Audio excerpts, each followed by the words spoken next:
l'homme à la nature. Eh bien, reprends-le donc, ce peu de fange obscure, qui pour quelque instant s'anima sous ta main. Dans ton dédain superbe, implacable nature, brise à jamais le moule humain. De ces tristes débris, quand tu verrais, ravi, d'autres créations éclore à grand essaim, ton idée éclatée en des formes de vie, plus docile à tes desseins. Est-ce à dire que lui, ton espoir, ta chimère, parce qu'il fut rêvé, puisse un jour exister, tu crois avoir conçu, tu voudrais être mère, à l'œuvre, il s'agit d'enfanter. Change en réalité ton attente sublime. Mais quoi, pour les franchir, malgré tous tes élans, la distance est trop grande et trop profond l'abîme entre ta pensée et tes flancs. La mort est le seul fruit quand tes cris suturent, il te sera donné d'atteindre et de cueillir. Toujours nouveaux débris, toujours des créatures que tu devras ensevelir. Car sur ta route en vain, l'âge à l'âge succède, les tombes, les berceaux ont beau s'accumuler, l'idéal qui te fuit, l'idéal qui t'obsède, à l'infini pour reculer.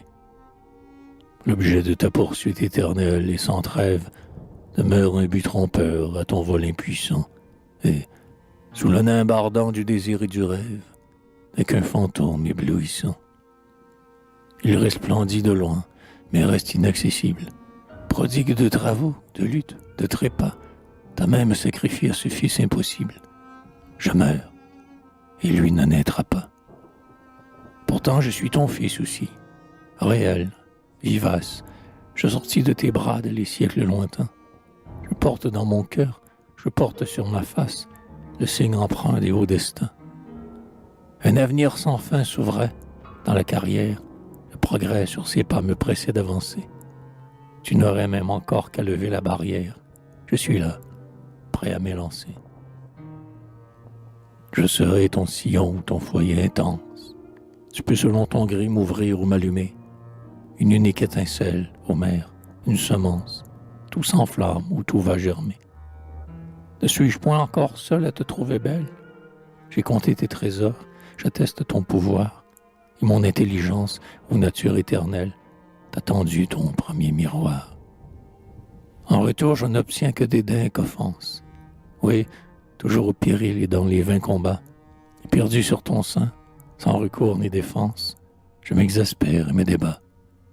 Ah, si du moins ma force eût égalé ma rage, je l'aurais déchiré ce sein dur et muet. Se rendant aux assauts de mon ardeur sauvage, il m'aurait livré son secret.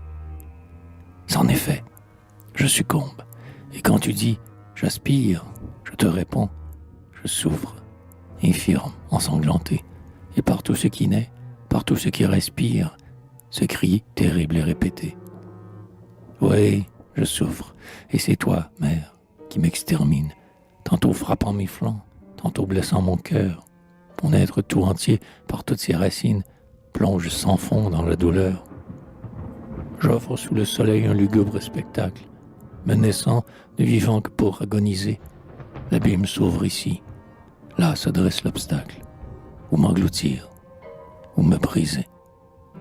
Mais, jusque sous le coup du désastre suprême, moi, l'homme, je t'accuse à la face des cieux, créatrice, en plein front reçois donc l'anathème de cet atome audacieux. Sois maudite, ô marâtre, en tes œuvres immenses, oui, maudite à ta source et dans tes éléments, pour tous tes abandons, tes oublis, tes démences, aussi pour tes avortements. Que la force en ton sein s'épuise perte à perte, que la matière, à bout de nerfs et de ressorts, reste sans mouvement et se refuse, inerte, à te suivre dans ton essor.